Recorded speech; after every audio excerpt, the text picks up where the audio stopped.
Good morning, everybody. Dr. Rick Wallace here, dropping in on you. I hope everybody is having a great week so far. Happy Wednesday. Look, I am going to do the best I can to be succinct in what I have to present to you this morning. But I also want to be as direct and clear on what I want to share with you today. So I'm going to do it in the best way that I am capable of doing it. I've learned that it's always best to be you. Sometimes that's the reality you have to face, is that you're never going to be good and great for everyone. You're never going to make everyone happy. Your style, your way, the way you move, your look, your personality will not be accepted and received by everyone. You're going to have to be okay with that. You're going to have to find your space and who you are and be you in the totality of what that means, both good and bad. You're a flawed person, just like I'm a flawed person, but you be the best you can be every day. And the goal is to be a little bit better each day. And you can do some exceptional and extraordinary things. Moving on. Yesterday, I did something that got me in a lot of trouble. I made an offer on my platinum package, which is my flagship package. It's my most premium package for individuals at this current time, and it is regularly $10,500 for 52 sessions, which is a year. And I made an offer for the first five people to take advantage of it on yesterday for $1,000, and I immediately, within an hour, it doesn't take long for the people who are handling marketing to realize what you're doing, because they have to keep up with you, especially when you have a tendency to be impulsive. And so, what we're trying to build requires the building of value. And so, when you start to take the thing that's most valuable in one area of what you're doing and you reduce it in price, you can damage the value. And I'm like, well, I'm not worried about damaging the value. I believe that I have enough work. I have a body of work over 30 years that says who I am. But nevertheless, I got in trouble. Well, in the middle of getting in trouble, we have one of those left, and I might as well ride it out. So there's only one left, but the first person who takes advantage of it, the link is in there. I'm not going to push it because I'm already in trouble, but it's there. Um, Also, if you want to be a part of a community where you're going to be encouraged, inspired, promoted, taught, mentored, have your questions answered, have someone help you explore your visions, your dreams, your aspirations in a way that directs you towards them, join the Epic Realm community of high achievers.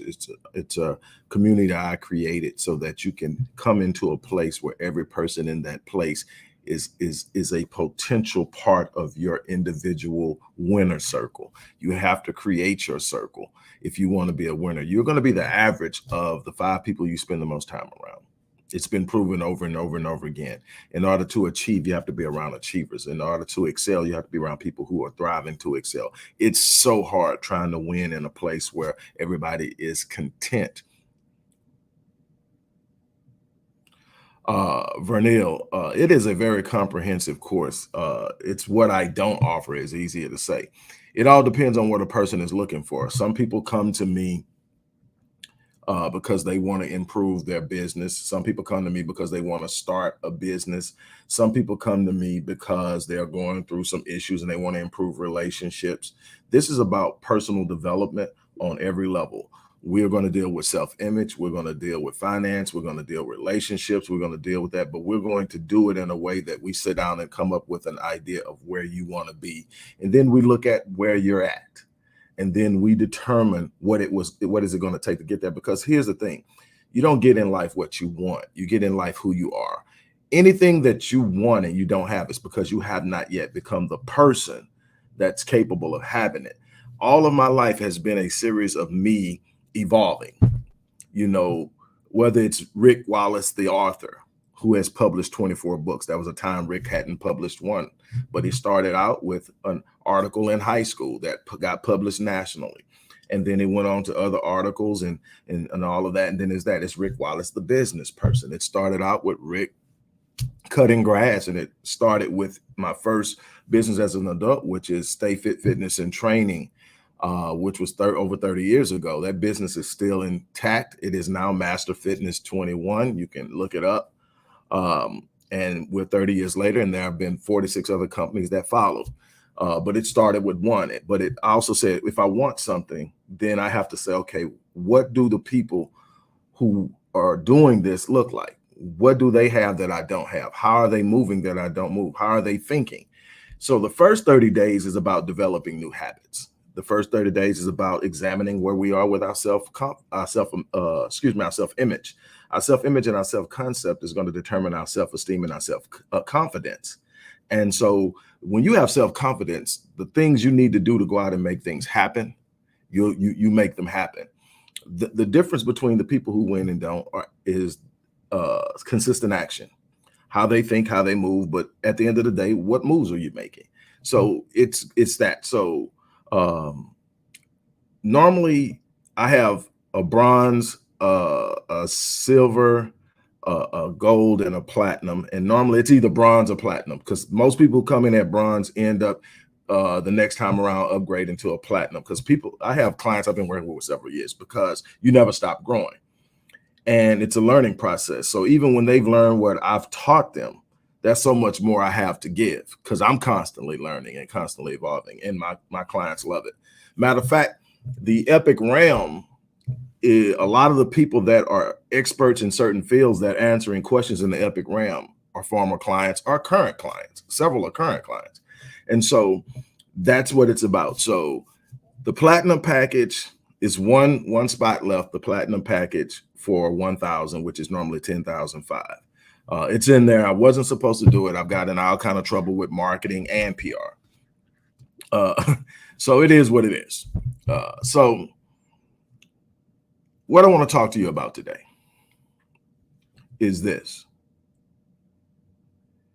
I see so many people that appear to be overwhelmed. I see so many people who are at wit's end. I see so many people who are struggling with depression. That's the biggest thing I'm dealing with right now, with the influx of people who are coming, is the struggle with depression. And it's a serious and it's a real issue, and I don't want to in any way diminish it.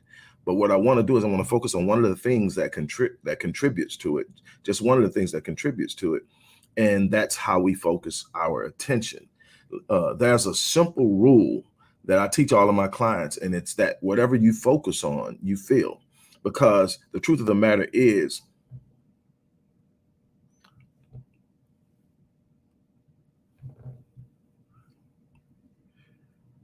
thank you, Teresa. Whatever you focus on, you feel. And what do I mean by that? In any situation, there's more than one perspective. There's a poem in a book that literally was one of the catalysts to me developing the Visionetics concept, which is what I use in a larger scale to teach the people that I work with. And in this book, it is a poem, real short poem, and it may not even be a poem, but it's short, and it appeared to be a poem to me, so I took it as a poem. And we're talking about, I was young, before I had ever got out of high school. I had made up in my mind that I was going to pursue a life in behavioral science. Didn't know how it was going to look, what I was going to do, but I was fascinated with it, and I felt like I could help myself and help others. But there was a real simple poem that said, two men stood in prison. Two men looked out from bars. One saw mud, the other saw stars. They were both imprisoned. They were both looking out from bars, but they had two completely different perspectives. One saw only mud because his tendency was to look down. The other saw stars because his tendency was to look up. And eventually, I can tell you that the outcomes of their lives, of their mindsets, their aspirations, their hopes, and so much more. I'm not here to talk about anything but being better. I'm not here to talk about gossip or who slapped who or whatever. This isn't the channel or the place for that. That's somewhere else. This is about personal development. Everybody needs to be working on self. That's something that I do consistently. That's something that I do every day, and that's what I challenge people to do. So I just wanted to address that. I'm not going to address it again, but I did want to address that. But anyway, so what those two people behind those bars saw is what they focused on. One focused on the mud, one focused on the stars. What I can tell you, because of what they focused on, their time that they had to do in prison was completely different. One was miserable, and one found a way to have joy in the most trying of circumstances. And this isn't about becoming content with being at the bottom. This is not being content with being in a place that you're not satisfied with.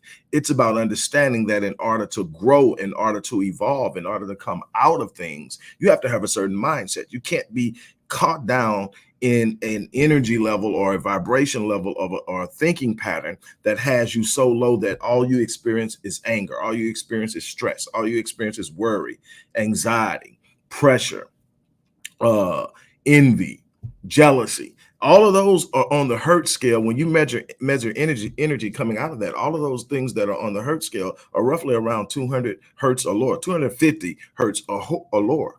When you start talking about gratitude, love, joy, passion, purpose, revelation, and learning, you're talking about 500 hertz and higher. Well, things happen on the positive side are at 500 hertz or higher. So you have to focus on the things that you get. It doesn't mean that you act like or deny or ignore a reality. You just don't give it power, because whatever you focus on, you give power. So for instance, if you're going through something that's a financial challenge and all you focus on is a financial challenge, you're giving the financial issue more power than the capacity to overcome it and to find the solution. So when I see an issue, I don't focus on the issue. I immediately start to look for the solution. I tell myself, you're built for this. There are so many times that I didn't have an answer, but I needed to calm myself. I needed to put myself in a position where I wasn't sinking and my vibration wasn't dropping, and that my expectations weren't dropping. And what did I do? I reminded myself that when you apply yourself, has it ever let you down? No. When I remain consistent, when I apply myself, when I refuse to quit, when I refuse to give up, when I refuse to let go, I win. It doesn't always happen in the time frame that I want it to happen in, but it happens. And see, that's a problem that a lot of people have. We live in a microwave society where everything has to happen now. So when it doesn't happen now, we automatically come to the conclusion that that can't be meant for me. No, it means that you need to fight for it. It means that you need to strive for it. It means that you need to push for it. It means that you need to hold on. People have asked me over the course of my life, what part of my skill set or what part of my gifting or what part of me is it that has brought me such success? And they're surprised when I answer them. It's not the degrees on the wall, the credentials behind my name. It's not the number of books I've written. It's not the number of scholarly articles and academic papers I've written. It's not the number of prose articles that I've written. It's not the number of businesses, because at some point I had none of that. Though that's simply an accumulation of applying something that works.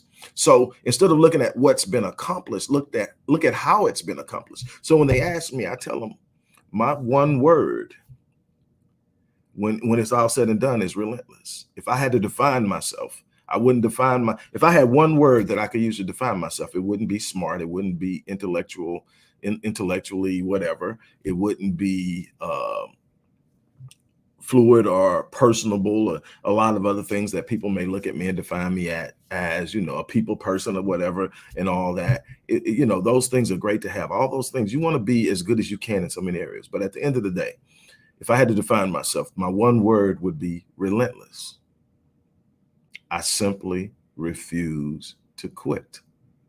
I simply refuse to sit down and take an L. Now, I might get knocked down and given the L, but I'm not going to accept it as the final. So when I get knocked down, I get back up. I dust myself off. and I move forward. Having played sports and having been an offensive player when I played football, a contact sport where you end up on the ground a lot.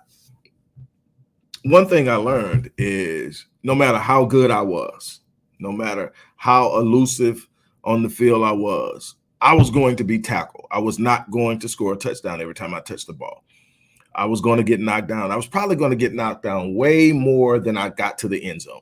That's sports. That's real. At any level, no matter how good you are, you're going to hit the ground more than you get to the end zone. And even sometimes when you get to the end zone, you hit. But here's the thing: winners get back up and do it again and again and again and again until they get to the end zone. And that's life.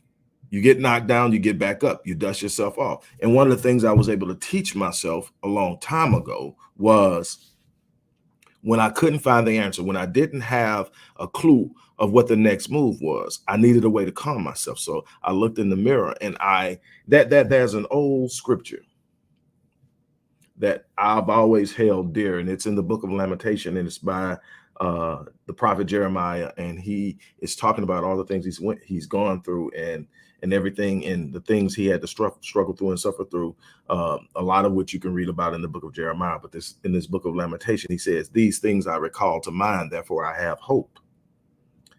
What was Jeremiah saying? Jeremiah was saying that should have took me out when they tried to throw me in that pit and leave me there. That should have been the end, but I'm still here.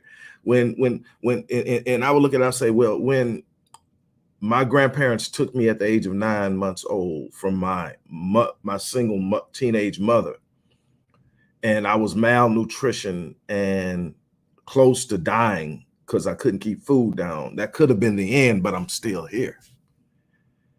When all the way up to the age of 14, I never met my father. And then I get the message that he's passed away. So I never knew him. The first time I see him is in a casket. That could have destroyed me, but I'm still here. In growing up in an impoverished neighborhood and watching so many people struggle just to find their next meal, that could have tainted my idea of what's possible, but I'm still here. After several motorcycle accidents that either one could have took me out, I'm still here. After having so many challenges in the world of business, I'm still here. And so then I said, these things I recall to mind, therefore I have hope. Then I look in the mirror and I say, you're built for this. I don't know how you're coming out of it, but you're built for it. I don't know what it's going to take to win, but you're built for it. You will not lose. You will not fold. You will not quit. You are built for it. And that thing lifts me. It settles me. It gives me a reason to push forward. It reminds me that I'm not in this alone, that there's a source greater than myself that I can tap into. What you focus on, you feel. Whatever you focus on, you feel. If you decide to focus on the negative, everything around you is going to start to become negative. It's going to all of a sudden seem like there's a cascade of nothing but negativity because you have decided to give your attention to what's negative. And it happens to the best of us. Don't let me sit here and give you the impression that I never have those moments where I get caught up and focus on negatives. But I have this thing, the moment that I realize I'm doing it, I stop. I have a 90-second rule. My 90-second rule is when some bad news or something bad happens, I have 90 seconds to be human. What does that mean? Feel sorry for myself, get mad, talk about what's going wrong, cuss, and everything else. After 90 seconds, it's time to man up. It's time to take care of business because none of those things, none of those feelings solve my problem. It's about being efficient with your emotions. What are you giving your emotions to? Is giving your emotions to the things that are causing the problem or that you perceive to be causing the problem, fixing the problem? Focus on the solution. The moment you decide to focus on the solution, the whole mindset changes, your whole state of mind changes. There's power in how you focus your attention. Are you being emotionally efficient, or are you expending far too much emotional energy on negative things?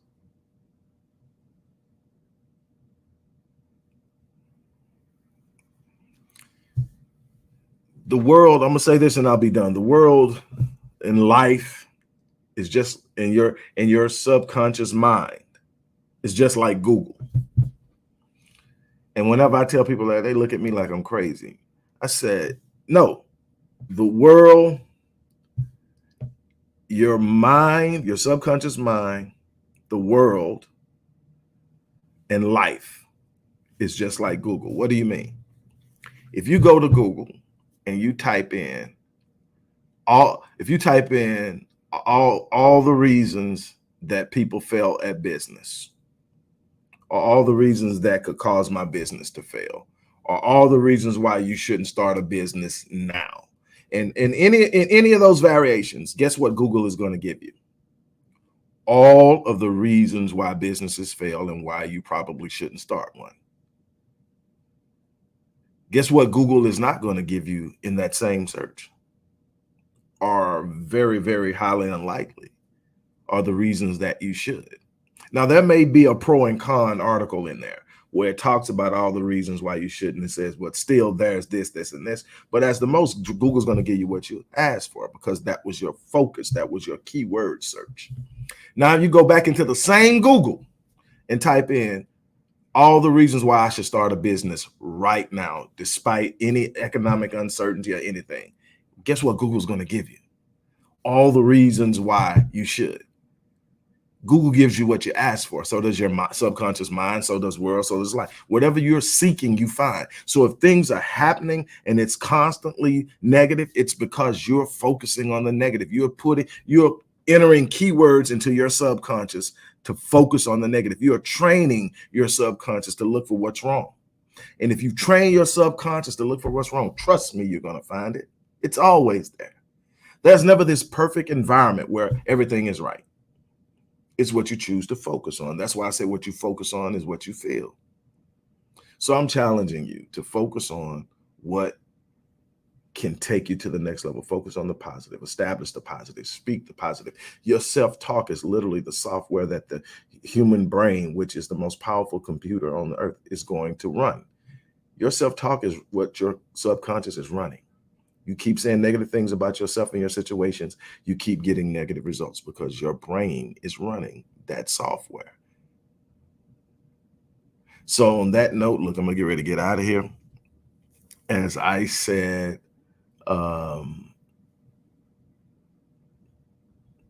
in the beginning, there's one more of those platinum packages at unbelievable rates that I got in trouble for. If you want to work with me for a year, and I mean, and just being honest, I have a 99.98% success rate. It's probably higher than that, but just for the sake of giving some understanding, I've had one in the last 10 years, one client that didn't finish and was unsatisfied. And the reason they was unsatisfied, they didn't finish. If you finish, you get results. It's simple because it's not just me, it's a proven process. Anybody can win. It's not going to be, well, maybe it works for them. No, there's a unique way of understanding who you are and using your personality in the most efficient and effective way, knowing how you are. If you're not an extrovert, don't take an extrovert route to get where you're going. There's a way for an introvert to get there. That's what having someone like me does. It's like, hey, look, let's look at how you operate as an individual on a personality basis and move forward. So anyway, that's out there. And whatever you do, you need to get that 1-year membership with Epic Ram. We're doing some great things. I'm so excited about that. 2022 is going to be the most epic year of my life. And that's saying a lot. And I know that it can be the same for anybody else. Anybody can win. I keep saying that. It's not, winning in life isn't reserved for some special group. It's reserved for the people who are willing to go out and make it happen. And it costs. It does. It costs in time. It costs in money. It costs in energy. It costs in effort. It costs in pain. It does. But oh, it's so worth it. On that note, I'm out of here. As I always say, I live my life on full so that when I leave this place, I die on E. That's my challenge to you. On that note, I'm out of here. You guys have an unbelievable day.